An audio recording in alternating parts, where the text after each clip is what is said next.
Vous savez que dans l'industrie 4.0, pour ce projet Digimob Industrie 4.0, nous sommes aux quatre coins de la grande région.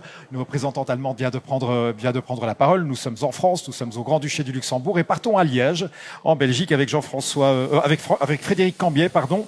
Vous êtes chef de projet Digimob Industrie 4.0 pour Technifutur. Frédéric Cambier, on aime que vous êtes présent en visio. Alors, une question à vous poser. Quels sont les éléments qui nous permettent d'acter qu'une entreprise s'inscrit véritablement dans du 4.0. Quels sont ces éléments, Frédéric? Bonjour. Bonjour, Gany. Bonjour à tous.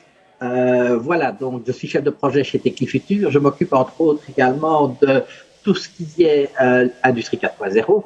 Et donc, ce que je voudrais, c'est resituer un petit peu au niveau historique comment on est arrivé à cette fameuse Industrie 4.0 et ce qui la caractérise par rapport aux autres industries.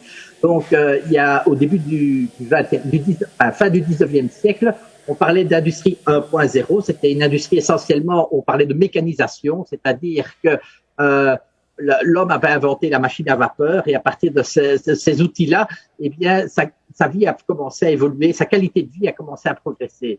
Très rapidement, au début du XXe siècle, on a parlé de l'industrie 2.0.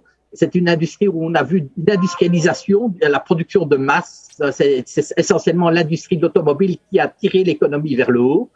Puis rapidement, après la Deuxième Guerre mondiale, vers les années 1950-1970, on parlait d'industrie 3.0, qui elle a été tirée par l'industrie de l'électronique et des ordinateurs. Donc c'est une industrie essentiellement axée sur de la robotique, sur la microélectronique également et sur la robotisation. Et puis est arrivé vers les années 2000-2010, l'industrie dite 4.0. C'est une industrie qui, elle, est une industrie axée, comme on l'a dit, sur les data, sur l'utilisation des données pour valoriser et pour prendre des décisions. Donc, on voit vraiment cette évolution des différentes révolutions, les différentes révolutions industrielles qui ont impacté notre économie, notre industrie proprement dit. Alors, l'industrie 4.0, à quoi la reconnaît-on? Eh bien, c'est une industrie qui est où la donnée a été utilisée pour valoriser et pour décider de certaines orientations. Donc, c'est à partir,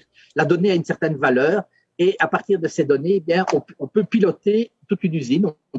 Alors, dans une usine, il y a toute une série de flux de données, des flux de données qui vont du haut vers le bas, donc du département commercial vers la production, donc un ordre de fabrication, une commande client qui va se traduire sous forme d'une production. Et souvent, cette commande client peut être la plus, entre guillemets, customisée, c'est-à-dire la plus spécifique possible. Donc, c'est ça la force du 4.0, c'est de pouvoir réaliser des produits à façon.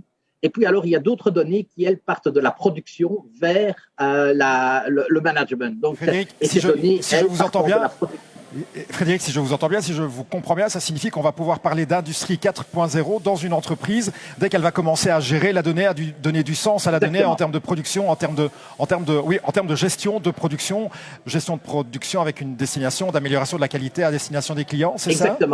Exactement. Donc, c'est grâce aux données que l'on peut mieux organiser la production, mieux la planifier, mieux organiser la maintenance et également offrir aux clients des produits plus customisés, plus adaptés à ses besoins.